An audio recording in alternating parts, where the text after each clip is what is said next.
It's been a long day for all of us. It's been a very, very long day. Annoying long day, not unexpected day, but a day that we knew that would come sometime, at some point. I just had to wait for Nnamdi to go back into the house because I haven't told him what happened. He's asked me about the court, and I said, it's the usual nonsense going on. And he said, okay. We have seen what transpired today in the court between Mazi Kanu and the kakistocratic, I have always called Nigerian government kakistocratic government of Nigeria. What happened today is not something unprecedented. It is something that we know that this is what they want to do, even though some people don't realize that, but this is something that has been planned, prepared a long time ago. Although at some point we would have averted or evaded this type of behavior in the past, but notwithstanding, God alone understands why it has to come this way or go this way. Mind you, this is not about some political misunderstanding or misconception happening anywhere. This is about Biafra. So if we understand what Biafra is and understand what it entails and understand the people behind Biafra, the unseen hands and the seen hands, then we will understand what this whole thing is about.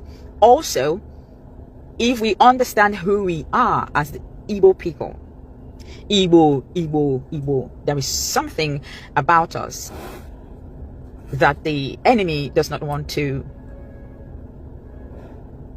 board. We are very special. I keep saying that. And at some point, God, in his infinite mercy, would make us known as he has purposed us to be. So I need to be fast so I can go back in. I'm in the car trying to make this quick video before going back in because Nnamdi will come out now. I don't want him to hear me. In Nigeria, a judge cannot ask a defendant to open a defense on terrorism related charges without reading out the written law under which the court is trying that person. Okay, so the Constitution of the Federal Republic of Nigeria, 1999, as amended, Section 36. I mean, I'm sure that is very familiar to everyone now. It provides that a person shall not be convicted of a criminal offense unless the offense is defined and the penalty prescribed as in a written law. So what Omotosho has done today is a written script for him to read out. Everyone could hear him, everyone could see that he was reading a script handed over to him, and that he could barely read out some of the words in his own very written judgment. How interesting. How interesting.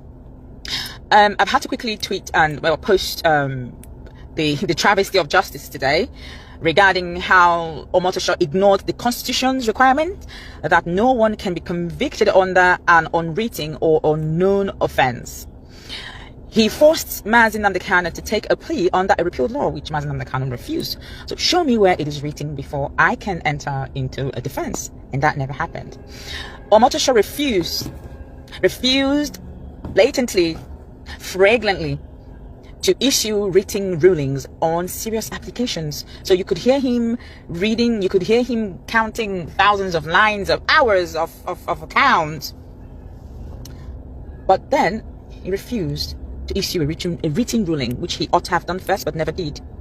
He told Mazi Kanu to put all objections in a final address, then blocked the final address. So if you were Mazi Kanu, you will be as outraged as Mazi was this afternoon. You cannot ask me to put my final address, put it down, write it down, and then you block it. So Mazi Kanu has right, is his right, to put a final address down, to write it down. But Omotosho blocked that and decided to read out those nonsense he called count. And he refused to, first of all, decide whether he even had the power to try the case. We kept talking about jurisdiction. I have always talked about jurisdiction. Nigeria government has no right to try Mazi Nnamdi Kanu. He who comes to law must come with equity, or he who comes to equity must come with clean hands, rather, excuse me. So it's also in the spirit. If I'm going somewhere to lay a complaint about someone, I ought not to have done something, rather lay a complaint first. So Nigerian government decided to take Mazi Nnamdi Kanu from Kenya, they kidnapped him, tortured him. After 8 days, they brought him to Nigeria, and then decided to try him under a repealed law, which we have refused. So a few gaps there where we should have stood on our discharge and acquitted and stood by it. Regardless, that would be revisited, and we are going to appeal. Of course, we are not going to sit down and fold our arms for Nigerian government to deliver something that they have planned, a verdict that they have written years before now. We won this case. They were not happy about it. They went to Supreme Court, even though the Supreme Court messed around with the whole judgment, but they did say to them, you are trying him on a wrong law, change it. Nigeria never changed it. Where is the treasonable felony gone? Where is the location of the crime? Where is the location of the crime? Did Omotosho mention it? No. One of the reasons I came on live is to point at just one single point, or one single loophole.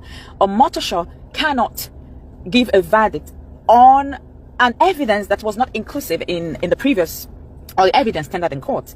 Everyone keeps shouting, Mazi Nnamdi Kanu said, burn down this, kill the policemen. What were the policemen doing? Policemen were shooting protesters who were unarmed. But that aside, did any person come to court? Was that a witness in the court who came in to say, I committed this crime? Or was that a person that the police or the DSS or the Nigerian government brought into the court and said, this person committed this crime because Nnamdi Kanu incited them? None whatsoever. So in Omotosho's verdict, he was counting everything, and he counted about Mazi Nnamdi Kanu wanting the British embassy to be burnt down and Katrina Lang murdered. How on earth? How is that?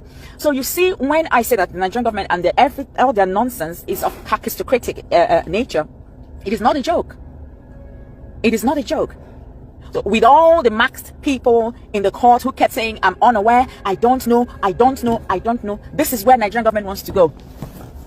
This is where they want to go to. Or life imprisonment. He would have mentioned death sentence then.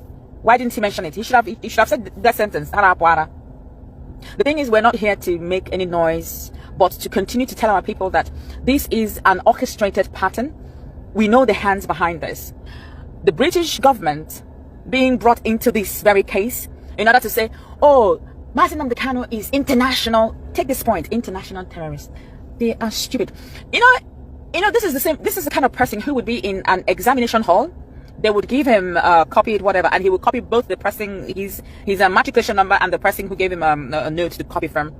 He would copy everything. So even though you can see that Omotosho was reading a script handed over to him just this morning or last night, he was just coming to court to read it out, not to analyze anything, not to actually pass judgment. It is right there before. They think Trump is not intelligent. Is that what they think? They think the American government is as kakistocratic as they are.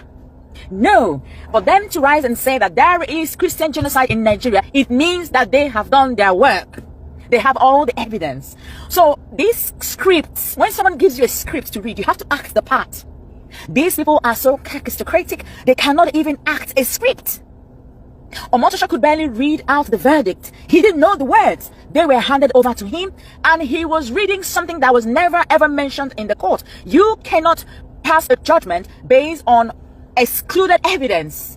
You cannot just by yourself put in something that you feel you need to add to pass judgment on an innocent man. Mazi Nnamdi Kanu is not a terrorist. There are terrorists running around in Omotosho's village. Is it Eruka? They recently attacked location by ISWAP. We have one of our brothers who was just murdered 2 days ago by the same ISWAP. How many of them have they convicted? None whatsoever. None. But it is Mazi Nnamdi Kanu. This is right before his eyes. They're running around. You can't. When he said to you, you cannot. You cannot, because you have no evidence of, no shred, or no proof, no shred at all. Excuse me. I'm just too tired. There's no shred of evidence, no shred of proof. So this is a written script. They have interpreted it the way they have chosen, but we will fight it. I got his share. I got the dog. I got his share. They don't know what they are in for. They are angry that Mazi Nnamdi Kanu is courageous. You can see that bit they keep talking about this. You cannot convict a man who is innocent. You have no proof whatsoever. So this script they are tagging, oh, you're using somebody who has killed Igbo people. You're using, all of a sudden you're raising his face that he's a pro-Biafran. That boy in Finland is not a pro-Biafran activist or anything. So these are all propagandas. I want our people to understand how the government operates, how they work. And there are some certain information that we will not be able to release out here in the public. But no, begin to reason deeper than you do to be able to understand how governments operate. There's something I wrote in the past. There is narcissism in the world, but then there's also narcissism in the government. How they operate, especially the Nigerian government, where they have a problem with influence. You can imagine a foreign minister right there before in front of the whole world saying that he does not have enough, or he didn't have enough data of number of Christians killed in Nigeria. And the point is it about Christians being killed, or is it about Muslims being killed? What is the point? Or is it about the human lives being wasted every single day in this country? Innocent lives, children who should be protected, guarded, and safeguarded with everything possible in life. They have no idea what to do with human lives. So terrorists are in their villages, burning down places, kidnapping people, killing people. And all of a sudden they want to tell it that, oh, this is IPOB who are now killing people. They should know that the world is more, USA is much more intelligent than they are. Look at the country that wants to be included in the United Nations Security Council. How can you be in the Security Council when you cannot safeguard tiny bit of life like this? The newly born baby's life. You can't safeguard it. And that is what Mazi Nnamdi Kanu speaks about. And that is why they're upset. But you cannot find someone you don't understand the entirety of their embodiment. God has positioned Mazi Nnamdi Kanu, has brought out Mazi Nnamdi Kanu for this purpose. And the earlier these people understand this, the better for every one of them. The better for every one of them.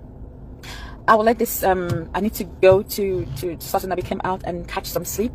I have not slept for the past 24 hours now.